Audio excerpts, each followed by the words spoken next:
Everybody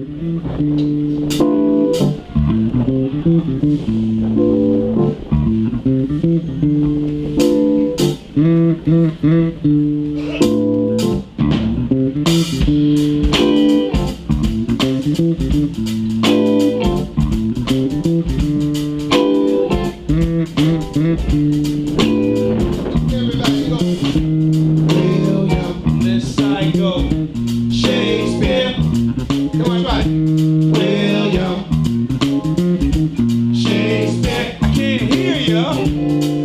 William Shakespeare.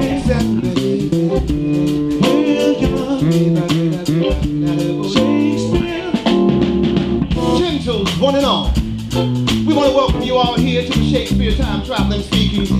This is a hip trip where we dip into and out of the literary timeline in order to find evidence of Shakespeare's influence and impact. In fact, this is less of a place, more of a space, carved out betwixt the two hippest of squares. One being that of just neither this nor that, and the other of just neither here nor there. In fact, if the term speakeasy makes you a little bit uneasy, well, take it easy. Don't just sweat or fret or despair, mon frere. We are all teetotalers here, only serving up the kind of drink that make you think. The wine and the mead your mind kind of needs. The beer that makes Shakespeare a bit more clear. The literary liquor that'll make your thoughts flare, flame, and flicker.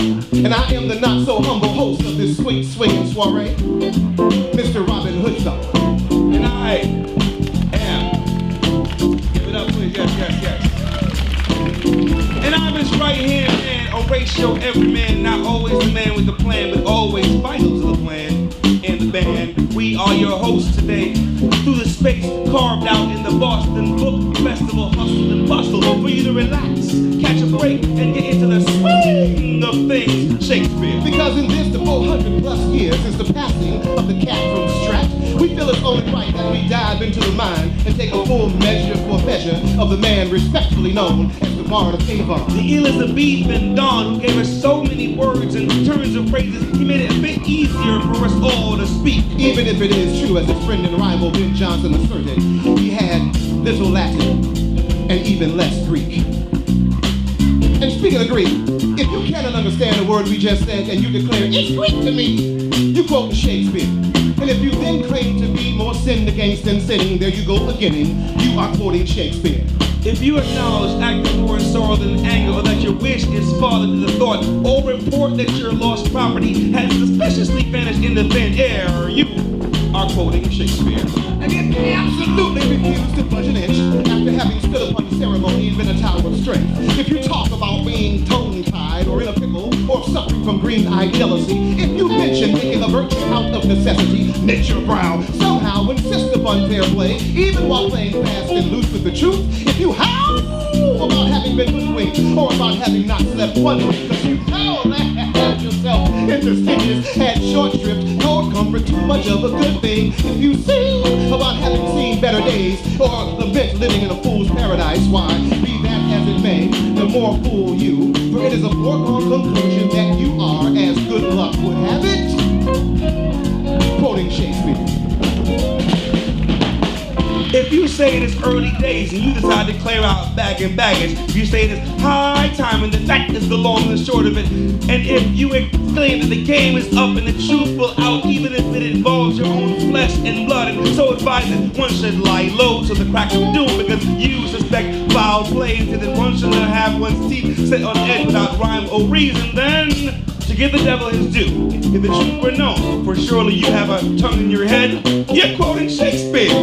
And if you should like bid me good riddance and send me packing, and tell everyone that you know that you wish I were dead as a doornail. Or you think I am a laughing stock? Yeah. An eyesore? Yes, sir. The devil incarnate? That too. A stony-hearted villain? How about a bloody-minded blinking idiot?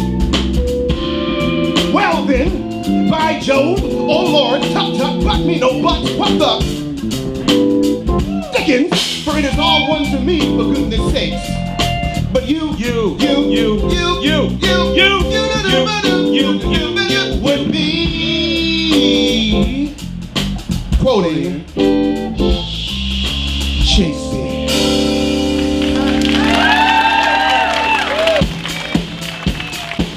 And the thing about quoting Shakespeare is that we actually have more verifiable quotes from his literature than we have verifiable facts about his life.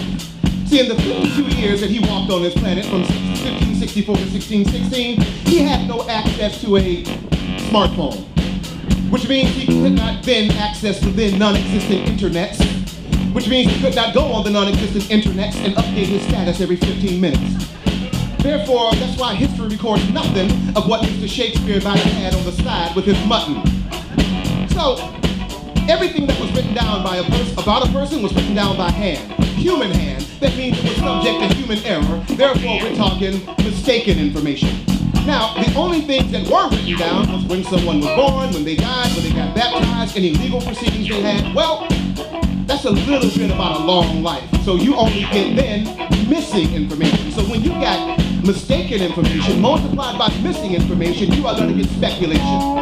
And when you speculate about anybody who's as infinitely speculatable as William Shakespeare, you get controversy. Was he really born on April 23? Man, we don't even know that. Controversy. Why he only go to school until he was the age of 15? That seems pretty short. Controversy. Where and how did he meet his future wife Anne Hathaway? Wasn't she really older than him? Controversy. And why does their marriage license have her name spelled Watley? Clerical error? Maybe. Controversy. From 1585 to 1591. That's about 6, maybe 7 years. No one's really sure of which Shakespeare had gone. It's like the brother just poof, disappeared. But there are some clues to what he might have done. Mr. Shakespeare, we know you had 3 kids by the time you were 21 or so. Susanna, Hamlet, and Judith, right? Mr. Shakespeare, you must have been traveling, writing, acting, learning how plays go. How else would he know? Mr. Shakespeare, we know that by 1592 you were in London town. Rob Reed called him an upstart crook. Mr. Shakespeare, it seems you had published things that were starting to get you renowned. Like the taming of the shrew. Oh, Mr. Shakespeare. But did he pen the poems, the sonnets, and the plays? Yeah, that's one of those mysteries we gotta figure out. Many don't believe he could have a rich that way. Yeah, there's a lot of people who have a lot of doubts. Given that he'd never gone to university. Yeah, other mysteries like, was he a Catholic, Protestant, or even an atheist? Shh, don't tell. Controversy. Did he have to hide what he was because of politics? Yep. Controversy. Why is it that we have 0 books or letters written in his hand? What's up with that? Controversy. Maybe it's one of those mysteries that we will most likely never understand. Maybe so. Controversy. Like, why is it that a man of such literary fame, known all around the world, whose words lift the world like a literary flame, no other writer ever been published as much, seem to be so confused about how to spell his name? at least 6 ways we count.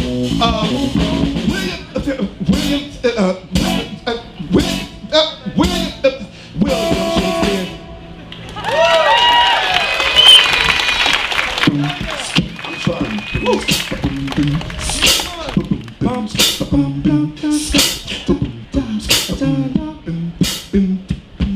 Now this is the story all about how one man turned the whole world upside down. And if you like to hear it, just sit right there. I tell you all about the beginning of the great William Shakespeare.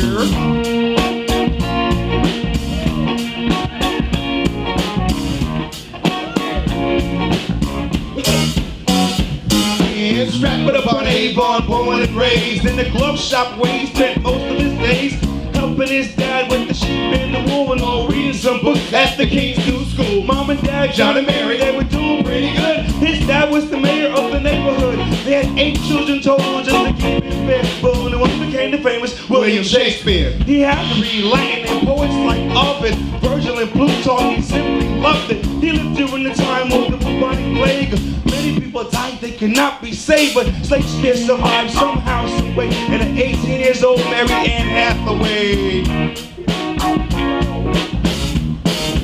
And was 8 years older, that's to be for sure. Man, I guess Shakespeare was still really mature. They had one child, Susanna, then they had 2 more, Hamlet and Judith, and they weren't exactly poor, but things got hard for his pop, the ex-mayor of his family's plight. Shakespeare was aware, probably talked with his wife about it late in the night. Maybe he read a new poem and she said, yo, that's tight. You should go to London, get your words on the scene. Wait until they dig the way you drop a hot 14. I'm really grateful, baby, to be on your team, and I'ma hold it down here while you go chase your dreams. Some say he set sail, was probably a sailor. I think he was grinding, trying not to be a failure. If you walked, it would have taken about 4 days to get there. Off to London, Mr. William Shakespeare.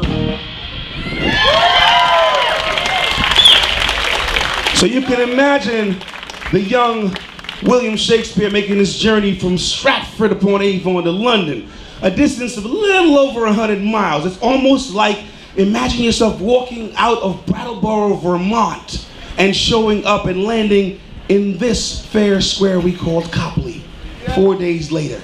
Yes. And you imagine when the young Shakespeare got here, he looked around and he saw, like you see right now, the big city's much different than Brattleboro, right? Much different than Stratford. And he said, hey, what if you can imagine the kind of characters he might have met? Some of them may be a little more colorful than others. Hi thee hither. Don't dally and don't dither. Come ye here, that I might pour mine spirit in thine ear. See, round here, you better be quick to get hip to the happenings, the tricks, the trades, and traps in this city. See, this ain't no place for the innocent to face. No, sir. Ain't no hood in which no babe from no wood should be. So y'all want to see the London of the barn, huh? Well, I certainly hope you are of sterner stuff and that you are blessed with a strong enough stomach. And that you're not too Catholic. And if you are, hey, don't do that. I mean it, I strongly advise against it. Now don't get it twisted. See, me, I ain't got no problem with no papers, man. Some of my best friends and clients dig on some Eucharist, you understand? But Queen E, oh, baby, whoa! She ain't having it, yo. Just like her daddy, King Henry the Ocho. So if you are one of them rah, zip, boom, bar type Catholics, well, lest you relish the idea of having your noggin rotting atop one of them spikes up there, yeah, I would keep any papal enthusiasms as I might have on the down low, you know, if I wanted to keep breathing. Oh, and speaking of breathing, unless you got a real good reason, try not to. But if you find you got to, then get prepared to have your nostrils assailed with the smell of, well, of London. This wondrously odoriferous city in which we lay our scene, where I wouldn't touch anything because hardly anything's clean. I mean, London is bad food and bad of breath. Peeps who reek of weeks of old body sweat. We're talking animal droppings, the sloppings that slop out of chamber pots. London is slime, slick streets, thick with God knows what. In fact, if one were of a poetically inclined mind, one might tend to opine that this entire metropolis is little more than a foul and pestilent congregation of vapors. Hey, that's a pretty good line.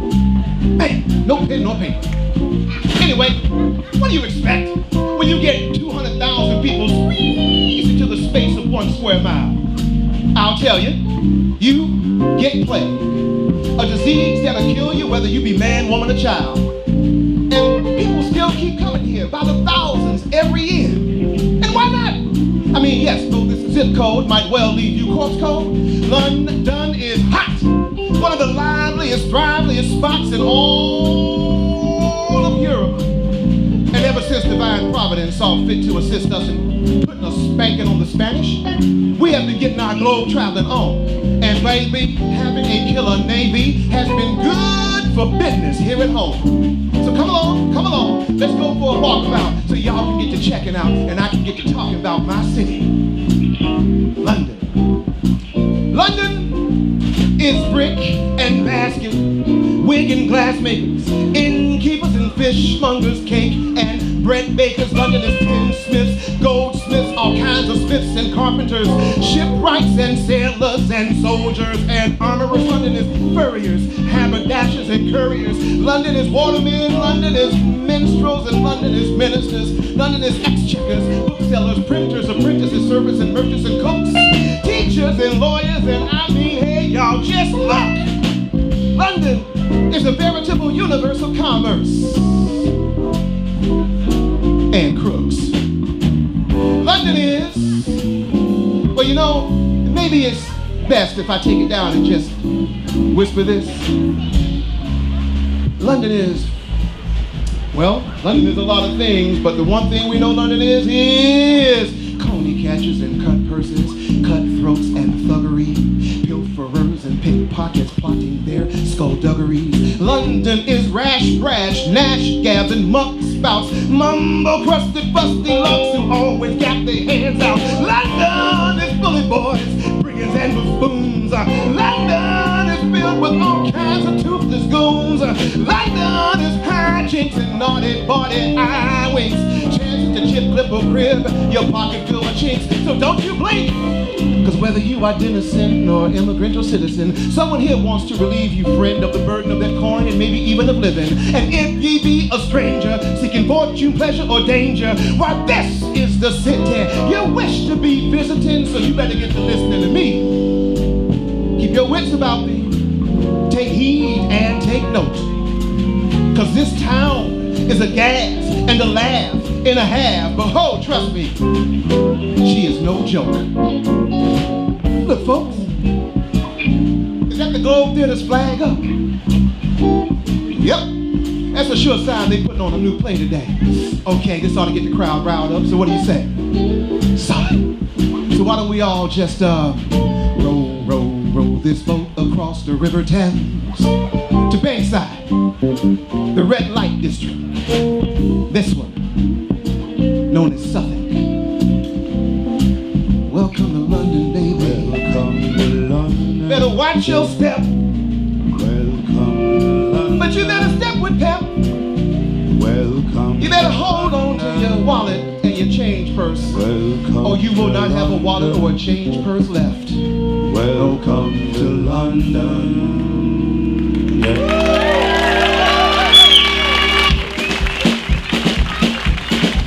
You know, another thing you gotta watch out for in London is gossip. I mean, rumors spread around here as quickly as the plague. In fact, there are more than a few scuttles and butts about the reasons why Shakespeare even wrote some of his most famous poems, the sonnets. You know, those 14-line pretty ditties that are all about love and life and what causes you strife? Well, the way the scuttlebutt is that the plague had closed down all of the playhouses, and the playwrights couldn't ply their trade, but they still had to get their hustles on. And Shakespeare, being the hustler that he was, got his hustle on. So what they did was they took in private clients. Shakespeare did the same thing. You know, instead of me telling it to you like that, let me rip it to you like this. Rumor is, in the 16th century, the mother of one Henry Risley wanted her son to give her a grandkid or three. Now, Henry was pretty and rich and young, and he liked being single and having fun, but it was widely thought girls weren't his cup of tea. Mama said, marry. Hank said, nope. As she was nearing nary a hope, in her desperation, she gets this bright idea. She says, maybe some poems might help convince him that matrimony makes real good sense, so she decided to call upon one Mr. William Shakespeare. Now, Shakes had written a poem quite longish. It was entitled Venus and Adonis, and it featured some real cute youth who was deaf to love's voice. And since Shakespeare had dedicated that poem to Mama Risley's undutiful son, you can see why Shakes would be a poet of choice. So, she found our bard, made him an offer, and since Willie was willing to fill his coffers, he said, sure lady, I'll write whatever you want me to write. So he grabbed a plume and a pile of parchment and commenced to writing 17 sonnets on why you should get married and have kids before you die. Oh, get married and have kids before you die. Cause one day in the cold ground you're surely gonna die. And everyone knows you will be crying why, oh why. So get married and have kids before you die. Now writing them, son, is must have felt good, cause he wrote many more than he thought he would. 154, That's why he's the bard. And Shakespeare penned some powerful rhymes, some ever-vernal and eternal lines. Some so fine they gonna wind up in Hallmark cards. Now Shakespeare and Henry grew a mite closer. Some folks even speculate they loved one another, but did any of them poems change pretty Henry's mind? Well, Henry went and got a wife and kids, but he took Shakespeare's mistress before he did. But that's a whole other song, y'all, for a whole other time. Now, just like it was with Henry Risley, we find right now in the 21st century that young folks who could say I do is saying I don't. Now, you see, y'all would rather hook up and chat. Now, I'm not implying anything's wrong with that. I'm just trying to let y'all know what it is your parents want. See, they want you to do just like they likely done, that is, go and get hitched and spawn some young, and then do so in that order, if you wouldn't mind. So to all y'all youngish women and men, take the advice Shakes gave his friend. Get married and have some kids before you die. Oh, get married and have kids before you die. Cause one day in the cold ground you surely gonna die. And everyone who knows you will be crying, why, oh why? So get married and have kids before you die. It's high time you started dating, got hitched and procreating. Find someone who's worth loving, then get a bun in that oven. Put a pea in that pod, cultivate some kitty crops. Get married and have kids before you die. Tell that mug you see in the mirror that your death is getting nearer. So brother, sister, maybe you should think about making another you. Como say DJ, time to get in a family way. Get married and have kids before you die. Now kids can be expensive and really time intensive. Can make you feel afflicted as if hit with a sickness. Your choices are restricted because most of them ain't gifted. They can be really wicked. I'm talking really, really wicked. A little sick and twisted, a little narcissistic, just more than a bit sadistic. But please pass the kiss stick and take a chance and risk it. Get married and have some kids. Oh Lord, I said you gotta get married and have some kids. Oh, don't you know you got to get married and have some kids, y'all. All right, get married and have kids before you die.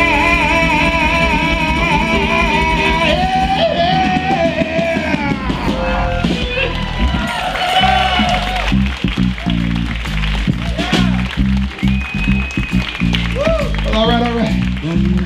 Here we are. We've just jetted across the River Thames. We find ourselves on the banks of Bankside, Southern.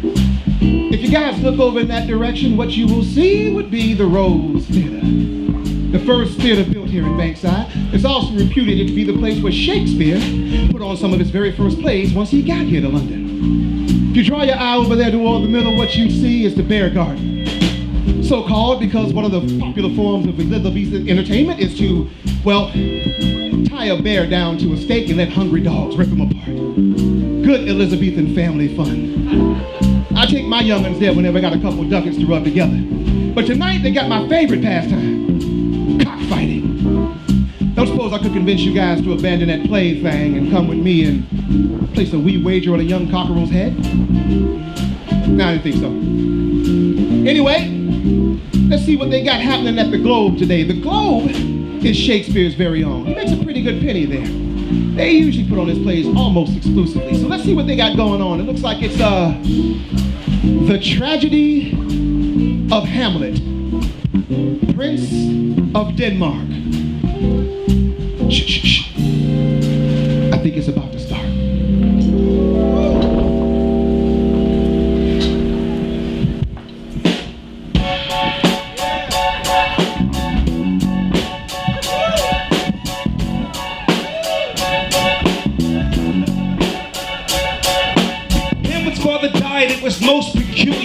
Uncle Claudius became the new ruler. He married Gertrude, who was Hamlet's mama. Dude married his sister-in-law? Ain't that some drama? Hamlet's hating on it, daddy's not even cold. But some guards on duty said they've seen a ghost. Ham goes to check it, and yup, it's his daddy. And what the ghost says starts to drive him batty. His pop says, Claudius iced me, no doubt. You know what to do, son, you gotta ride out. Subplot, Ophelia's bro said Hamlet's just a flirt. She dies at the end, that's a spoiler alert. But moving right along, Hiccups for in brass. A young lad who came to get revenge for the past. A long time ago, somebody killed his big papa. He came thug out to do the thing proper. Go ham!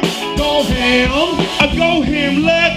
Go I can't hear you! Go ham! Go ham! Come on! Go ham, let! Go ham!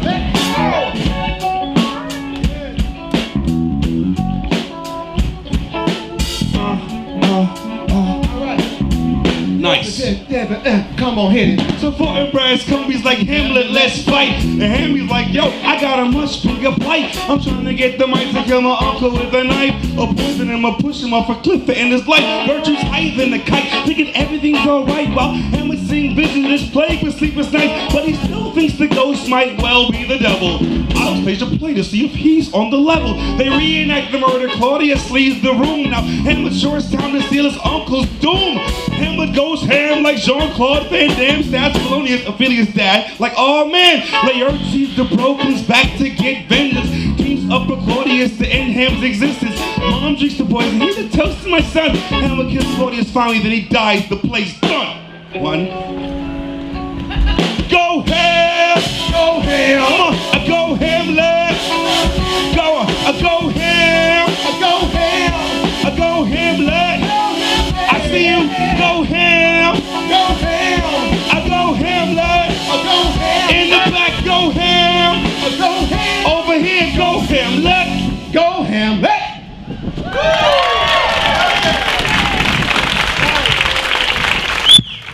If you ever go see the play, you know a few things about him. One of the things is he's returning from college. So he's got a head full of philosophical ideas about how one should act ethically in the world, which bump up against the fact that he knows he's got to kill Claudius. He can't seem to make a decision. Even when his erstwhile girlfriend comes to him and says, you wrote me some love letters, I love that. He's like, I don't know what the hell you're talking about, woman. I didn't write you no love letters. You know damn well you didn't. No, I didn't do that. I didn't do that. Right? And he goes back and forth. Should I kill her, my mama? Should I kill my mama or not? Should I kill Claudius? Should I kill Claudius not? So as you can see, Hamlet is a lagger and a lollygagger with no swagger. So, you want to talk about swagger? Real swagger?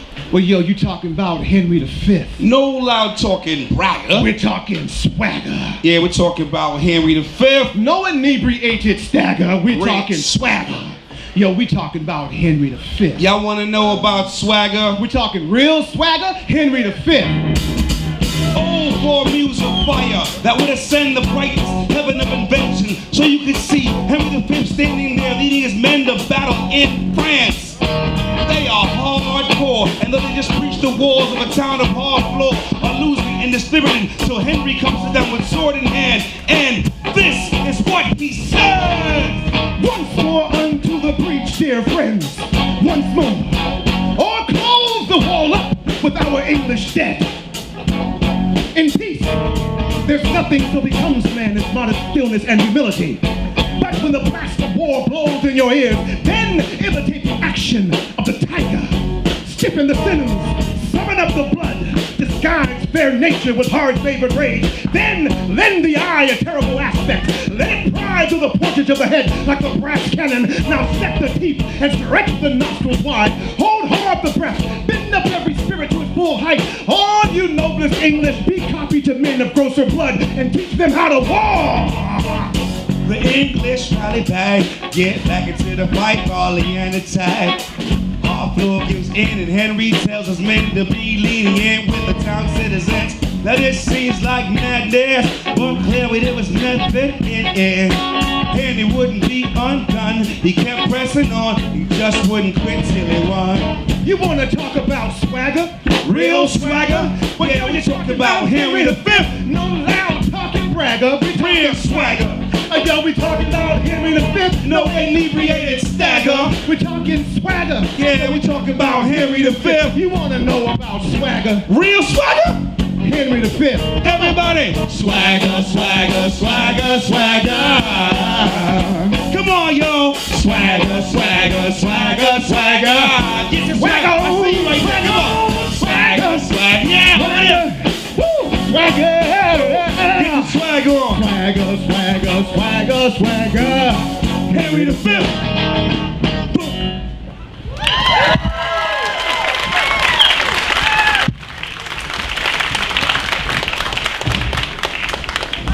You know, Mr. William Shakespeare wrote some really great plays about some really great people, and also some really bad ones. Two of them, the worst he's ever written, have been beefing for 400 years. First, there is Iago. He's a backstabber like you wouldn't believe. Told his boy Othello that his wife was cheating on him, just so he could stab him in the back, and because Othello did not promote him. Then there is Lady Macbeth. This hard-hearted she-devil convinces her husband to kill King Duncan so that she can be the queen. So think about that.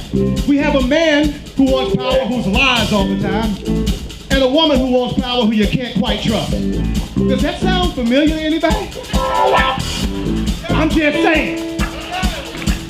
So now, they're about to have a throwdown, and you guys get to be the judge on this edition of the Shakespeare Character Smackdown.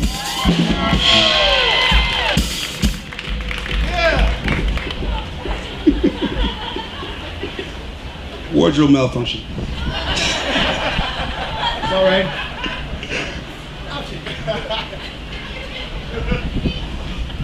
Well, if it isn't Lady Macbeth.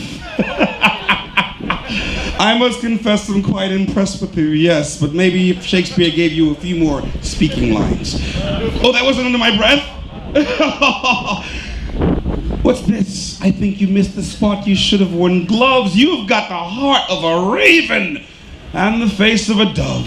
Alas, poor Lord Macbeth, he sure did pick a winner, but remind me never to accept your invitation for dinner.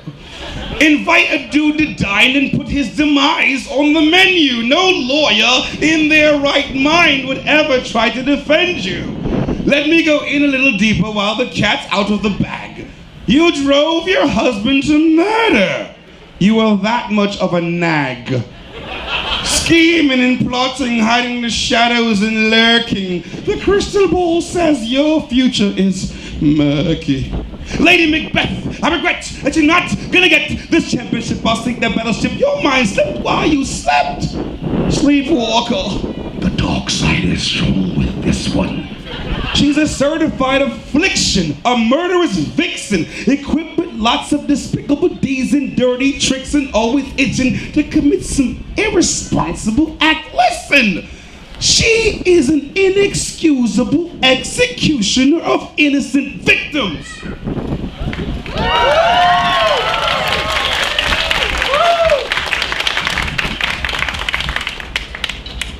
Oh, no, he didn't. I call upon the divas of both past and present to come be here with me right now while I battle this, whatever this is. Beyonce! Rain down on me your divine lemonade! Come, you spirits that tend on mortal thoughts. There's a knave in my face, and I like it not. For I am vexed by the essence that his presence has brought. Please send me a cleanser to rout out this damned spot. I am not your wife Amelia, Juliet or Cordelia. I'm a real woman, Cinnamon, and I ain't fearing you. Yeah, I know how to get a dagger, and I got that diva swagger like Athena. And I can see you've never seen or had to deal with a woman of will who will get in your grill and spill all over you the way she truly feels. You make me ill, you motiveless, malignant menace. I'm the Queen of Scotland while you're the something that's rotten in Venice. Whining and crying about not being promoted noted in over 1,000 lines, your vocabulary is bloated. It should be noted. Yes, Shakespeare only gave me 259 lines. That's because he knew that men waste words and time while women use their minds.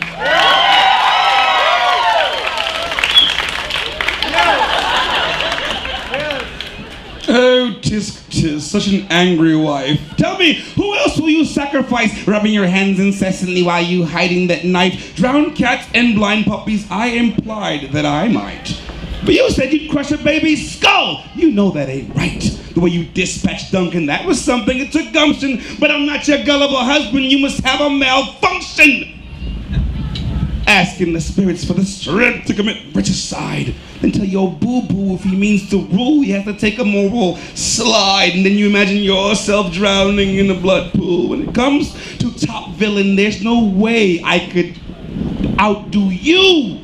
I mean, you shine darkness like a hole in the sun. They say murder, she wrote. She knows how to get it done. I mean, she knows how to execute a plan and make a lot of stiffs. I couldn't clean up all the blood you leave behind with 1,000 handkerchiefs.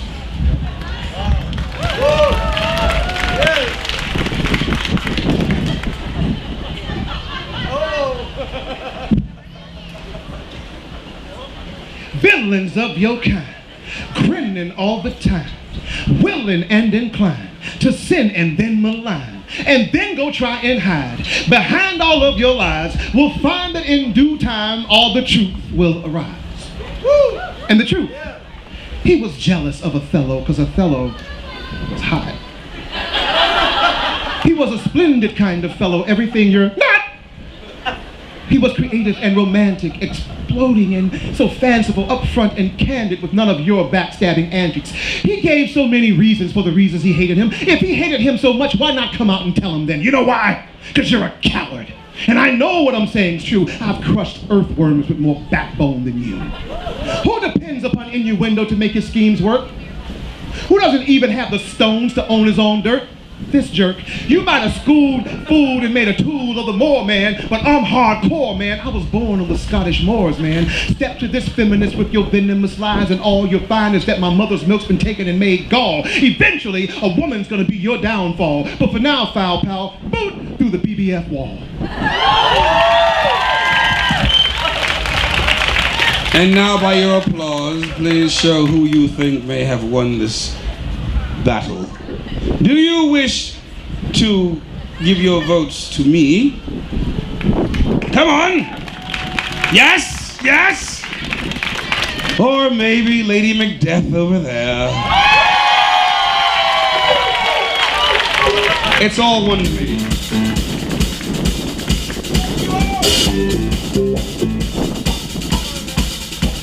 Thank you all for being part of the SmackDown.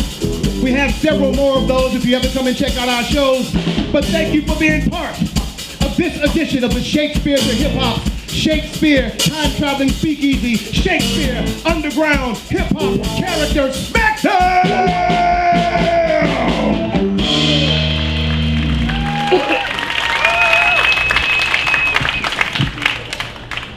If we shadows have offended, think with this and always mend it, that all of us here but lunatics, lovers, and poets, as momentary as sound, as swift as any dream, as brief as the lightning in the collied night, that in a spleen unfolds both heaven and earth. Yes, we are all beings of imagination, all compact, and perhaps we've all but slumbered here whilst these visions did appear. In this weak and idle theme, no more yielding than a dream of lunatics, lovers, and poets whose pens turn things into shapes and give them form, giving to airy nothing a habitation and a name, like this stage, like this city, like this universe. This is our last song. Hope you guys have enjoyed what you've heard so far. Shakespeare to hip-hop, Shakespeare, time-traveling speakeasy. Shakespeare was a questioner, and he put it in play in poem form. We all are questioners. This is why we all came to a book fair. We want to find out answers to things, right? We could have been doing something else. We could have been watching reruns of I don't know, touched by an angel or something. But instead we came out to get touched by literature, and nobody touched more people than William Shakespeare. And William Shakespeare, being a poet, which is what he really wanted to be known for, understood that we, beings of flesh, are alternating between, we're finding ourselves between two poles, two gravities, one being that of Eros, the other being that of Thanatos. The Greeks give us that, love and death. And we all know that Thanatos is going to find us one day. And what we're hoping is that Eros will kind of get in the way for a little while so we can enjoy a little bit of what we got here. And so just like Hamlet asked questions, poets like philosophers ask questions also. And when we do, we always get back to the one thing that we find out. Life is brief. And what else did we find out, Mr. Horatio? Here we are in the sea of stars, somewhere between Venus and Mars. Short-lived hominids hanging about, doing our best just to figure it out. I said, here we are in a sea of stars, somewhere between Venus and Mars. Short-lived hominids hanging about, doing our best just to figure it out. So where do we come from? Where do we go? What does it mean to question? What does it mean to really know? I mean, what is this thing we have all deemed as reality? Is it real? Or is it just an imagined fallacy that we all have invented from our collective senses? Is this world merely a screen upon which shadows are beamed as they radiate, emanating from a light screen from behind us? Why does space and time seem to confine us? I want to know, is there more to us? Or are we all just intelligible dust, floating in a vat of galactic blackness? Does anybody, I mean really, does anybody know what the fact is? Like, is there a being listening to prayer? Or are we all alone and there's nothing there? I don't know the math, but I know somehow that one life plus two short equals live your life now, cause here we are in a sea of stars, somewhere between Venus and Mars. Short-lived hominids hanging about, doing our best just to figure it out. I said, here we are in a sea of stars, somewhere between Venus and Mars. Short-lived hominids hanging about, doing our best just to figure it out. And when we say that Shakespeare was a philosopher, we mean that. A literary philosopher.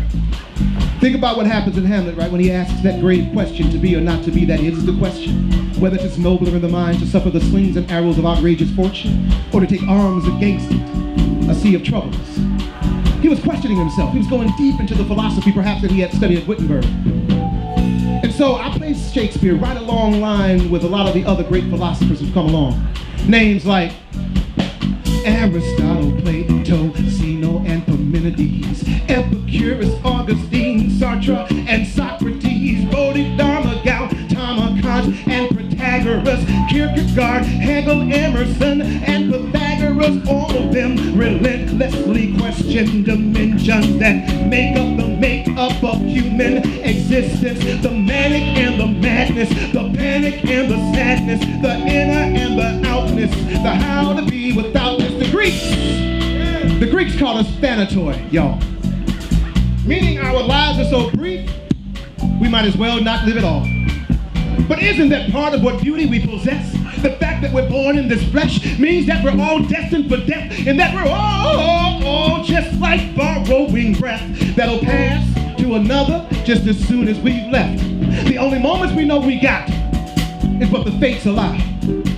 Life is lived quick, so you better live now, cause here we are in a sea of stars, somewhere between Venus and Mars. Short-lived hominids hanging about, our best just to figure it out. I said, here we are in a sea of stars, somewhere between Venus and Mars. Short-lived hominids hanging about, doing our best just to figure it out. You know, and what we like to tell people is that this is your time. If you find that you have a boogie in your butt, and we assume you brought your butt with you, if you have found a boogie there, This is your time to get up and dance, because it might be your last time to get up and dance, if you are so moved. So what we like to tell people is dance your life, because it's the only music you will ever have. Dance your life, because it's the only music you will ever have. Let's make them dance, y'all. Dance your life. Yeah, come on. Because it's the only music you Right will here, ever come on, dance. have. Get it in, come on. Oh. You gotta dance your life, because it's the only music you will ever. Come on. Yeah, Come on. Dance your life, like it's the only music you will ever have.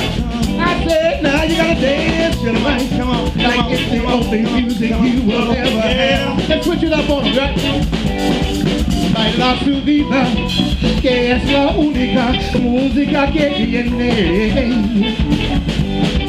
Baila su vida, que es la única música que tiene. Baila su vida, que es la única música que tiene. Baila su vida, que es la única música que tiene. You gotta dance your life like it's the only music you will ever have now. Come on, y'all, do it. You gotta dance, you gotta dance, you gotta dance, you gotta dance, you gotta dance, you gotta dance, you gotta dance, you gotta dance. Woo. Dance your life, people. This might be the last time you get to do it. Woo. Life is short, y'all. Thank you guys for being part of this. Thank you very much. We want to introduce y'all to the band. Over here, about to rock a little solo for you. We got the bearded wonder of the band. Got the baddest name in the band, by the name of Graham English on keys. Give him some solo love.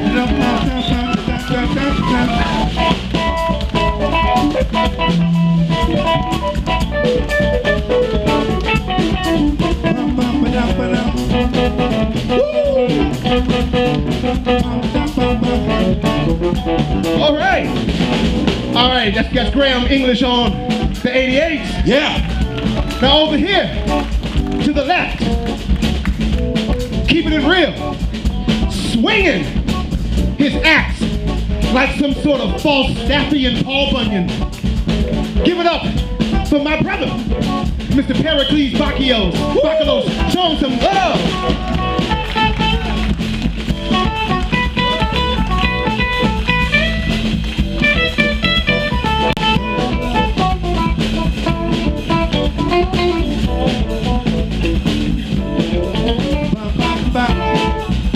All right, Mr. Pericles Bacchios. And to his immediate left, bring the bass and the space blowing up in your face. Bass. Mr. Cooler than all of us, the bass player, Mr. Steve Davis. Hit him with it. Give it up for the bass. Give it for the bass. Give it up for the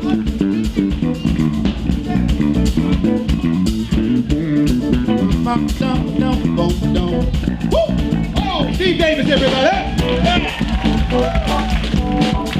Now you know we can't do anything without gravity. And the gravity that holds us down is the band's own personal Caliban. My brother, Mr. Zeke Martin on the drums. Give him some. Give the drummer some. Give the drummer some. Give the drummer some. Give the drummer some. Give the drummer some. Give the drummer some. Give the drummer some. Oh, give it up for Zeke Martin on the drums. Yeah. Now we're gonna make them work just a little bit longer, y'all. We want to give them some hits. Let's see if they're ready for this. All right, guys, we're gonna count you down, and we want you to hit us with one quick one, okay? We want to see. 1, 2, 1, 2, 3. That was a nice Again. hit. That was nice. Hey, oh, that was pretty good. I like Let's that. see if they can. Let's see if they can. A couple count. more? A couple more. What Couple we say? We're gonna have them give us 3 hits in quick succession. Let's see if they can roll with that. Y'all ready? 1, 2, 1, 2, 3, and. Okay. Oh, 3 feels nice. I like 3. Okay. But hold up. Let's see if they can get some prime happening. Let's see if we can take them a little bit further, right? Let's see if we can do that. Yes. All right, we're gonna make them do 7. 7. 7's a good number. All right, so Lucky pump your number fingers up. 7 hits, y'all.